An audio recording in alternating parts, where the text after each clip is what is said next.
My name is Stacy. I used to live with my parents, brother, and his wife at our family home. But a few months ago, my parents died in an accident. It's been quite busy ever since, but recently the situation has calmed down. I currently live with my brother and his wife Vanessa. She has a quite distinctive personality. I work from home, and except for necessary meetings outside, I am almost always at home. As a result, my sister-in-law considers me unemployed and often makes sarcastic remarks. Stacy, shall I help you find a job? You need to work hard. You can't live here forever. You know, I am working, right? Drying at home and playing around is not what I call work. How about a nighttime job like mine? It pays well. Since you were a shut-in and not good with customer service, maybe you'd prefer working in the kitchen? The truth is, I work as an illustrator from home, but my sister-in-law perceives it as me just staying home and playing. Vanessa's family runs a fishing business and she has always helped out, so she values active jobs. Some people work physically while others work using computers. She doesn't seem to understand this difference, so she tends to view me as not working because I don't go out. When my parents were alive, they used to explain my job to Vanessa, but after she complained to my brother, he also started to be strict with me along with her. One day, after Vanessa returned from her part-time job, during dinner, my brother said, "Vanessa says that you aren't actually working and just playing around on the computer all day. Vanessa continues to work even after getting married, but you, on the contrary, despite not being married, are taking it easy. Are you sure you're fine with that?" My brother actually understands my profession. Yet, he sides with Vanessa and has started to criticize me for being lazy. What are you talking about?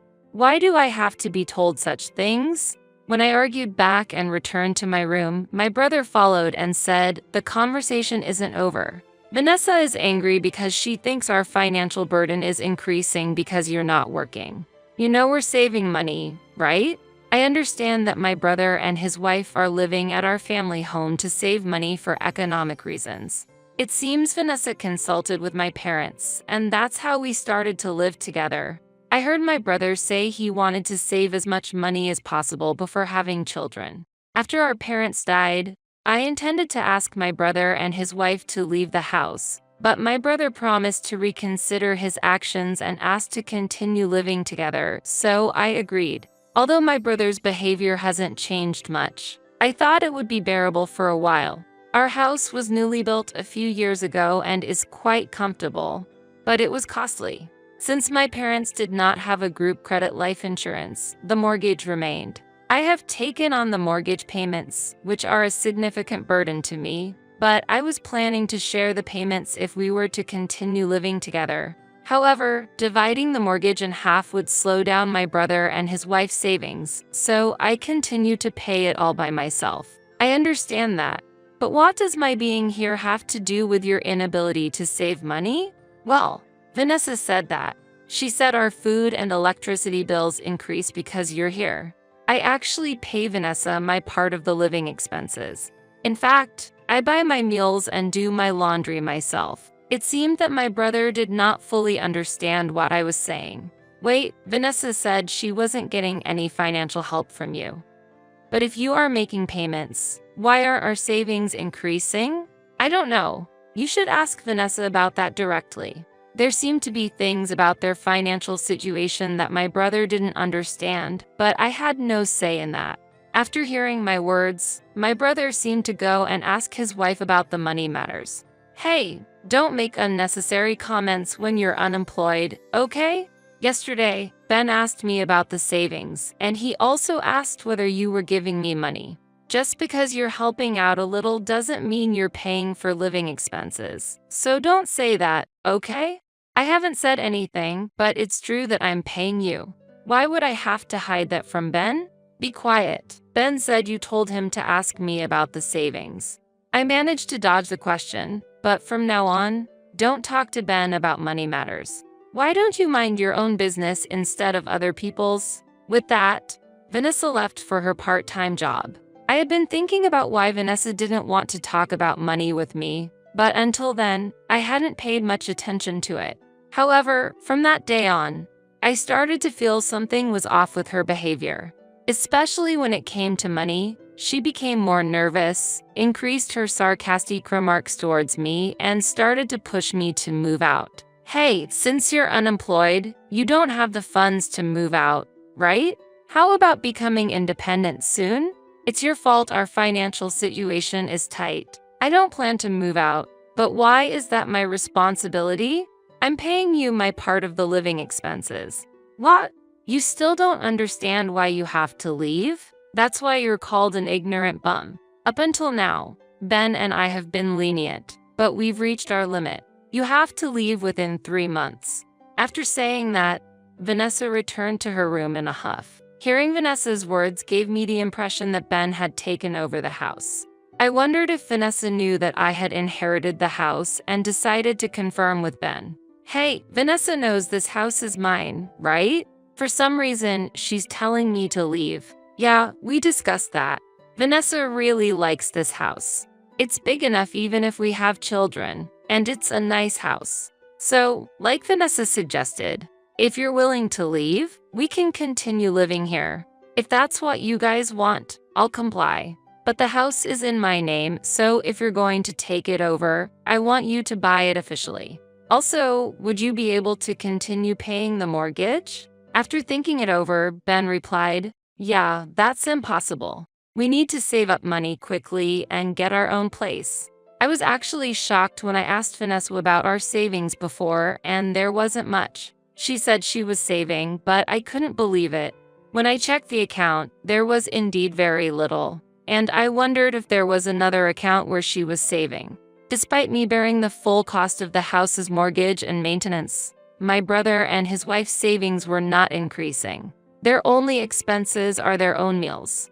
Considering Vanessa's past actions, I suspected that she might be spending money without Ben's knowledge. This could be why their savings aren't growing. But I was upset that Vanessa was blaming me for the lack of savings, so I decided to uncover her secret.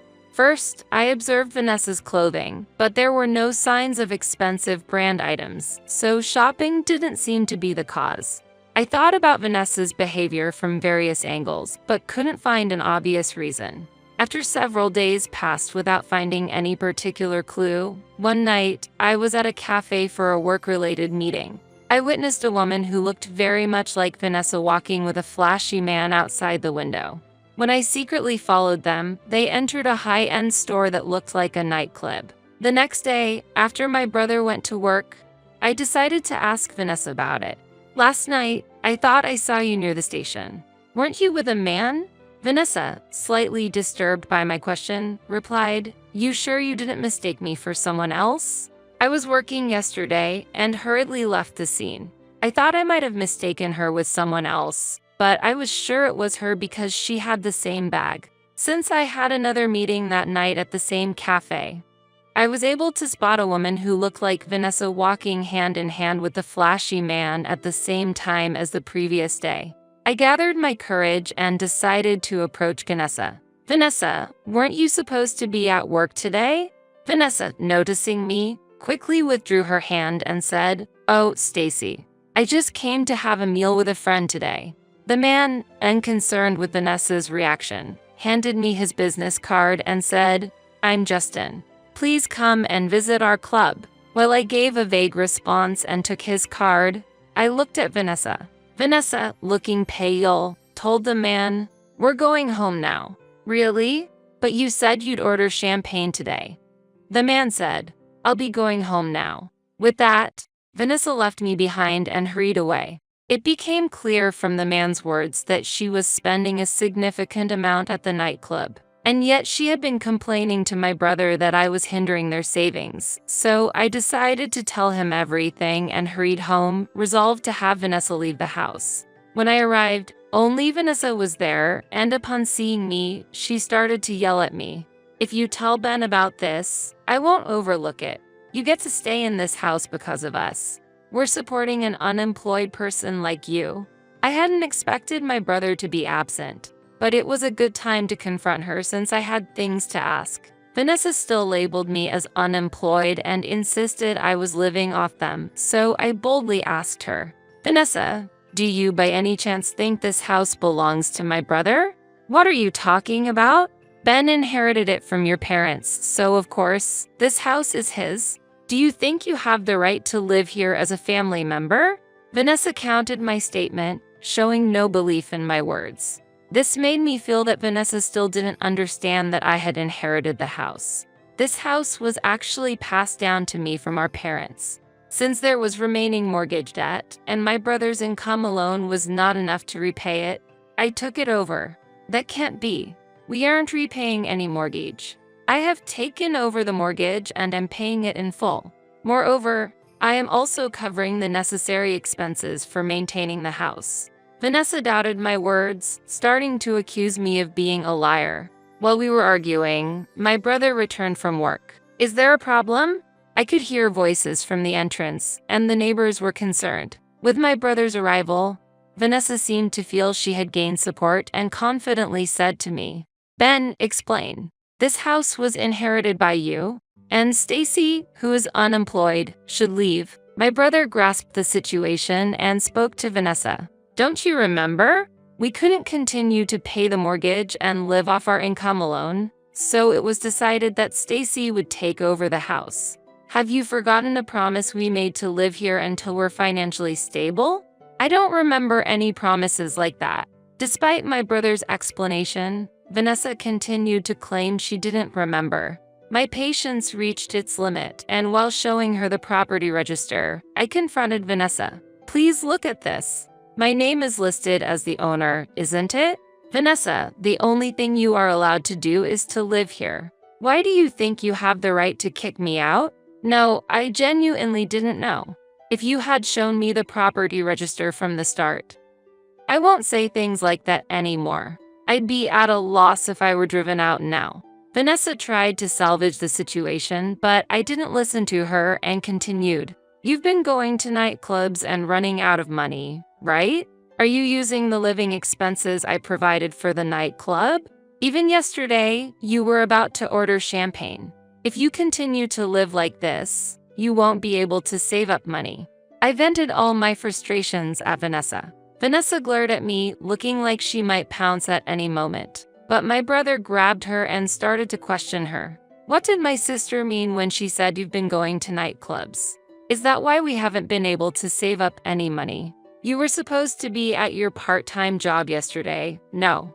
My brother had assumed Vanessa was going out at night for her part-time job and was shocked to learn she had actually been going to a nightclub. The shock my brother must have felt must have been even greater than mine when I accidentally discovered her secret. Confused by my brother's reaction, Vanessa boldly retorted, "I was just relieving stress at the nightclub. It's not like I was cheating or doing anything wrong, right?" While going to a nightclub might not be considered cheating, I had witnessed Vanessa going out with a host twice, feeling her spending was adversely affecting our household. I had been patient with this short-term situation, but given Vanessa's management of finances, it seemed unlikely they would leave this house on their own.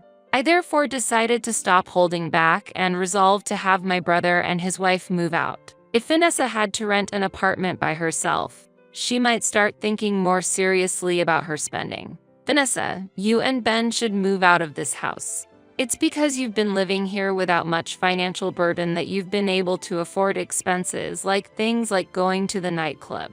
You should find a new place within a month. Moving will cost money, but you surely have some savings."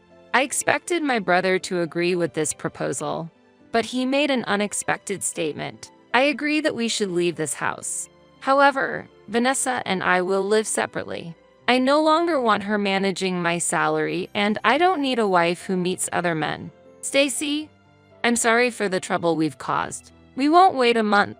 We'll leave this house immediately." My brother's statement clearly indicated he was considering distancing himself from Vanessa. Realizing this, Vanessa panicked and appealed, "Wait, are we getting a divorce? It's impossible to move out so soon." But my brother did not side with her like he had before. Despite her surprise, Vanessa showed resignation. Then, "Wait until my next payday. I only have a few $100s now, and I can't go anywhere. How surprising that you only have a few $100s left 2 days after payday. How much did you spend in such a short time? My brother was appalled by Vanessa's statement and seemed at a loss for words. I spent it on the nightclub payments. Oh, and I don't mind getting a divorce before payday. If we get a divorce, there will be distribution of property, right? Ben, how much did you inherit?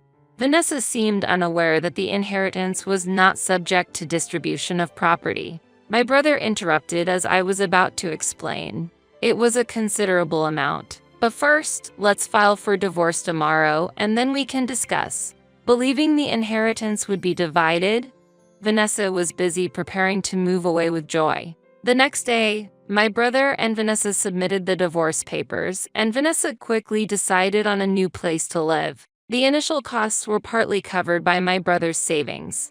Vanessa had the moving preparations and contractors arranged within a few days, and the loading had begun. When the distribution of property came up, my brother clarified the inheritance is not subject to division. Our joint savings and Vanessa's moving expenses are what you'll be getting.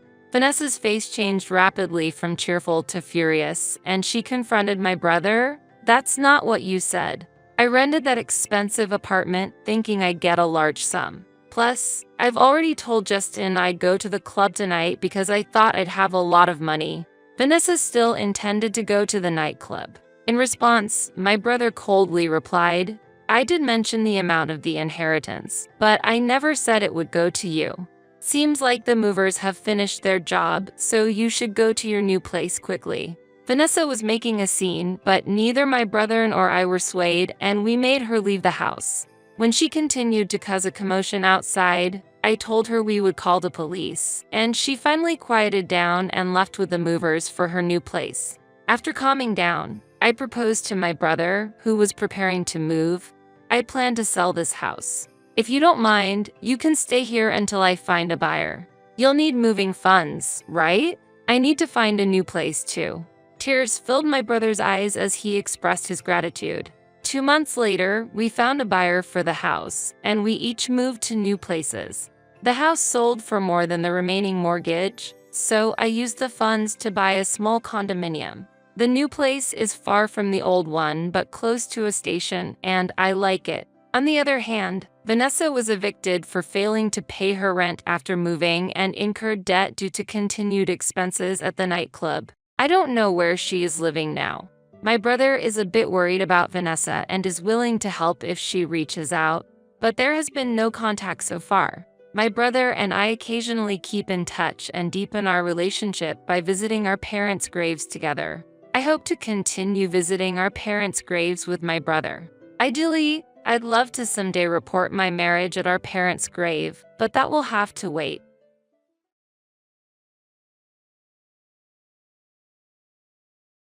My name is Jane. I am currently fulfilling my role as a professional while simultaneously raising my beloved only son, Paul. I have a long history of work experience and never intended to give up my career, even after getting married. Especially in my small but independent company, I have never faced a situation where my salary was reduced even after returning to work post-childbirth. During the leave I took for my son's childcare, I entrusted the management of the company to someone I trust, so I never worried about the management or progress of the business. However, the only issue that troubles me amidst my peaceful days is entirely different. It involves the presence of my mother-in-law. My husband Danny, our son Paul, and I lived together in a comfortable house. But soon after my father-in-law passed away, my mother-in-law suddenly imposed herself into our home. I assumed she would return to her own home after a short stay, but she chose to continue living with us without showing any intention to leave. When I gently inquired, "How long do you plan to stay with us?" her reaction was unexpected. She became emotional and exclaimed, "How could a heartless daughter-in-law attempt to drive out an old woman like me? After losing my beloved husband, being forced to live alone in my hometown is incredibly cruel." Danny, who had overheard part of the conversation, rushed to her side and comforted her. "Mom, it's okay. I would never kick you out, so please don't cry." After she calmed down, Danny took her to a different room. Once we were alone, he looked at me sharply and accused, "How can you say such horrible things to my mother? Do you not have a heart?" Misunderstandings might have arisen because Danny did not hear the whole conversation, but I had not forbidden my mother-in-law from living with us. As I explained, I was just asking how long you plan to stay, not that I wanted her to leave, he retorted. Asking about the stay sounds like you want her to leave early. Can't you understand other people's feelings? I regret using inappropriate words, but I never intended to drive her out. However, Danny, taking my mother-in-law's excessive reaction at face value, seemed to have decided I was in the wrong. I had no choice but to leave the situation as it was, making my daily life's small troubles deepen due to complex family relationships and the nuances of emotions involved. As a business owner, mother, and wife, I juggle these roles daily, trying to balance each. I wonder how long my mother-in-law plans to stay in our home. Asking her directly would likely result in her accusingly crying and appealing to Danny, so I hesitate to ask directly. Yet, when I contemplated how long she might stay, she unexpectedly announced, "I've sold my old house, so I'm moving all my belongings here," in front of the moving company truck parked outside our home, leaving me speechless. It was my day off, and I had planned to take Paul to the amusement park. However, Danny approached my mother-in-law, suggesting, "Then, today will be for sorting things out." This visit to the amusement park was a promise made long ago, eagerly anticipated by Paul, who looked disappointed when he asked, "Mom, what about the amusement park?" "Don't worry, Paul. As promised, we're going to the amusement park," I reassured him. Danny frowned and showed his dissatisfaction, asking, "Are you planning to leave the luggage unattended just for going to the amusement park?" I confidently argued, "Why should we change our plan for a family visit to the amusement park, breaking a promise to our child for sorting luggage?" I find such behavior unacceptable. The visit to the amusement park had been planned weeks in advance, with all preparations made for that day. Yet, I was not informed about the move, and when told today was the day for unpacking, I prioritized the plans already set. Nevertheless, my mother-in-law began to cry exaggeratedly, claiming Jane finds living with me uncomfortable. That's why she prioritizes her child over me. Hearing this, the movers, either feeling the situation was deadlocked or tired of my mother-in-law's exaggerated performance, quietly pointed out, "Unpacking can wait. Shouldn't promises to children take priority? And did you properly inform your wife about the move?" Upon hearing the calm comment, my mother-in-law blushed and felt ashamed. Danny, witnessing this development, did not defend her but merely looked at me intently. It appeared that Danny prioritized helping his mother with the move over our planned enjoyable family visit to the amusement park. In light of this situation, I decided to take my son, Paul, to the amusement park as previously planned. Unfortunately, this choice created a noticeable distance between my husband and me. One day, my mother-in-law said to me, "Jane, would you mind staying at home on your next day off?" I asked her why. "The truth is, I want to spend time with Paul, but since you always monopolize him, I hardly get the chance to play with him," she complained. This request came about a week after she had moved into our house without permission. She probably overheard my plans to take Paul to the shopping mall on my next day off. Suddenly, she forbade me from visiting the shopping mall, asserting, "Danny, Paul, and I will go to the shopping mall, so you should stay at home." Normally, there would be an option for the whole family to go out together, but excluding me seemed very selfish. Having witnessed her previous fake crying and such behavior, I could no longer trust her words. Therefore, considering it unthinkable to leave my child with someone I couldn't trust, I suggested, "Why don't we all go out together?" Although she looked displeased, she could not directly accuse me of being mean and reluctantly agreed. At the shopping mall, I began selecting clothes for Paul as originally planned, choosing slightly larger sizes considering children's rapid growth. My mother-in-law interrupted, "Why can't you choose the right size? This is the perfect size for Paul, bringing a size that fits him right now. Even when I explained, children grow fast, she argued. When he grows, we can just buy new clothes. There's no need to save so much. I was dumbfounded by her short-sightedness.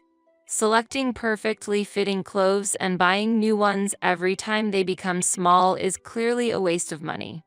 We didn't have the financial leeway to spend money in such a way at our house.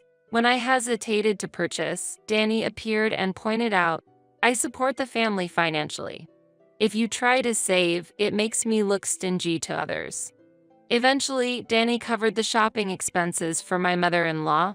Paul wore his new clothes comfortably for a while but soon complained, these clothes are too tight now, and stopped wearing the clothes chosen by my mother-in-law.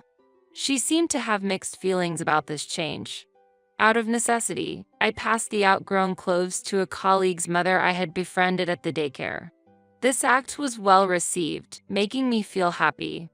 However, the existence of the daycare seemed undesirable to my mother-in-law. Why do you need to leave Paul with others when I'm here? Moreover, continuing to work with a child is not good for their education, she criticized. I couldn't agree with this point, responding, the reality is, we can't make ends meet without my job, but she just snorted. How much do you even earn? I'm confident Danny's earnings surpass that. We can manage without your help. Besides, you're probably a burden at work anyway. It seemed possible that Danny hadn't told his mother about my role as a business owner. His occasional bragging nature might have led him to hide such an important fact, perhaps to avoid letting his mother know that his wife earns more than he does. Faced with such a situation, I was deeply disappointed. Actually, I earn more than Danny, I explained calmly yet firmly. My mother-in-law's response turned to anger. How can you say such a thing? Looking down on your own husband and boldly declaring you earn more. Do you not respect your husband? You neglect your duties at home and boast about out-earning him. Don't you have any respect for him? Danny can manage perfectly fine without you, she exclaimed furiously. As her anger reached its peak and her voice echoed throughout the room, Danny appeared, asking, what's going on here? As if she had found reinforcements, my mother-in-law spoke with renewed vigor. Hey, Danny.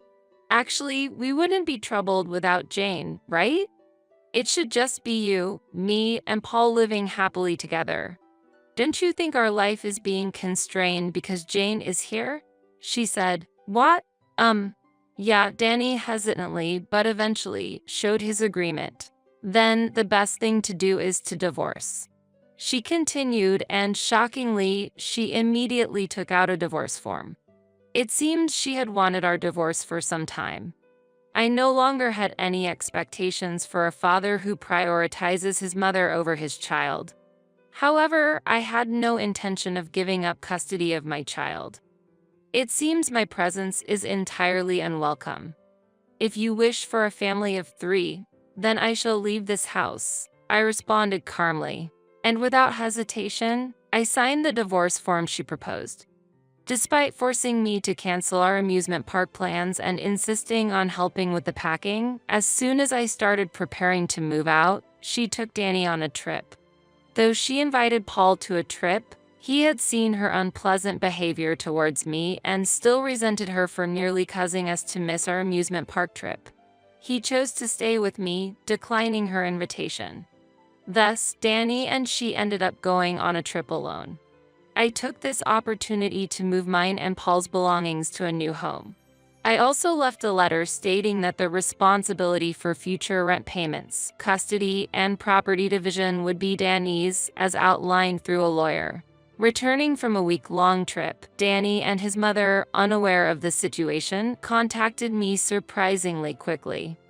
Jane, why did you take Paul with you? Mom is worried. I'm supposed to have custody, aren't I? He accused. It became clear at that moment that Danny had not yet read the letter I left. Please read the letter on the living room table, I said. Danny replied, oh, Mom said she would look at it first. I've outlined that you'll be taking on $4,000 rent responsibility, that I will not transfer Paul's custody, and that we'll discuss property division through a lawyer," I explained. "Rent is $4,000, he exclaimed in surprise. He knew the housing was rented and that I had been making the payments, but he was unaware of the specific amount. I couldn't believe he was unaware of the rent amount while managing our finances. Indeed, this house was a rental, costing a hefty $4,000 monthly, and initially, I was against living here. However, Danny was adamant about living in this house, and eventually, we rented it according to his wishes. As a president, you should have no problem with this level of rent, right?" he said, leaving the burden to me. As a result, I ended up paying $4,000 rent monthly, with Danny covering other living expenses. However, he was careless with money and prone to spending impulsively. There was an instance at the shopping mall where, after shopping without calculating, my mother-in-law ended up short at the register and reluctantly called me for help. It seems this mother and son lack financial management skills, often spending on personal luxuries before covering living expenses. I had to cover the shortfall each time. I had savings for Paul's future and was putting my entire salary into our household, leaving me with very little personal spending money. Recently, I also had to cover the expenses and pocket money for his mother, putting us in a financially tight situation. But with the divorce finalized, I am relieved from the burden of $4,000 monthly rent. Registering the house under his name, which was done for his vanity, turned out to be fortunate. This allows me to withdraw from the financial carelessness of the two, bringing significant mental relief. "There's no way I can pay that amount. You've always been paying, continue doing so," he pleaded. "Why should I pay the rent for a house I no longer live in? I was driven out by your mother. The divorce is finalized, and there's no longer any connection between me and that house. Therefore, I have no obligation to pay the rent," I countered. So, please help me," Danny begged pathetically, but then it seemed his mother grabbed his phone, and her voice came through. "We can pay the rent without you. Even the amount you claim to have been paying is manageable for Danny," she asserted. "With a take-home pay of only $2,000, how do you plan to pay the monthly rent of $4,000? Are you going to use magic?" "That would be remarkable," I said sarcastically. "What?" came the reply. It seemed that my mother-in-law genuinely misunderstood Danny to be financially well off, probably because she saw him paying during their shopping trips, leading her to believe he was wealthy. I was just dumbfounded by this fact. I thought it was impossible for Danny, with his take-home pay of $2,000 and almost no savings, to afford the rent. Moreover, expecting them to raise a child healthily in their financially unstable situation would be difficult. Even without Paul's consent, custody would naturally fall to me, as Danny and my mother-in-law couldn't provide a suitable environment for raising a child. So, what should we do then? They were bewildered. If you can't pay the rent, you have no choice but to change your living situation. You'll have to notify the real estate agent to cancel your lease. The longer you delay, the more you low in rent, I urged them to act swiftly. My words were met with, "Shut up. I know that much," from my mother-in-law, who clearly had no room for fake tears in this situation. After hanging up, I completed the move to a new apartment with Paul. This apartment is close to my workplace and conveniently located near shops and medical facilities. About a month after the divorce, my mother-in-law and Danny showed up at my company. They began loudly demanding to see me at the entrance, as reported by the receptionist. I was out having lunch with Paul at the time but hurried back with him upon hearing they were causing a commotion. Fortunately, there's a daycare within the company, so I could bring Paul inside. Seeing my mother-in-law and Danny waiting at the reception was a surprise. I was puzzled by their visit since the lawyer had reported they hadn't responded to our discussions. "Jane, can't you just come back home? We understand you were making the payments.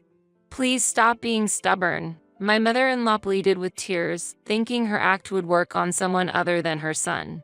She clearly intended to paint me as the villain. Witnessing her behavior, Danny joined in, What do you mean by getting a lawyer involved? This is a family matter. Surely, Paul would prefer his parents to be together. However, a father who chooses his mother over his son would only sadden the child. I sighed and replied, now that we're divorced and essentially strangers, please communicate through my legal representative for anything. Danny, realizing he wouldn't get through to me directly, turned to Paul with my mother-in-law. Hey, Paul, you want to be with your dad and grandma, right? Aren't you lonely when your mom is always busy with work? Frightened by their words, Paul hid behind me and cried out loudly, I hate you both because you're mean. His crying had a more significant impact on the people around than my mother-in-law's fake tears. Soon after, other employees came and escorted Danny and my mother-in-law outside, to my relief. Later, after notifying them through the lawyer that any further company visits or following us would be reported to the police, they quieted down. Subsequently, Danny and my mother-in-law abandoned their $4,000 a month housing for a dilapidated apartment. Danny's fate took a darker turn as he had previously bragged about living in a luxurious home beyond our means at his workplace. Fearing the revelation of their move to a rundown apartment, he quit his job without consulting his mother, leading to her fury upon discovering his sudden job resignation. As a result, they started working to earn an income, frequently blaming each other for abandoning me and Paul, resulting in constant arguments. Despite this, they are trying to make ends meet, sending child support monthly while working hard. Meanwhile, my business is thriving, and despite the absence of his father, Paul is growing up to be a well-rounded boy. Even without an unfit father, I am determined to raise him well.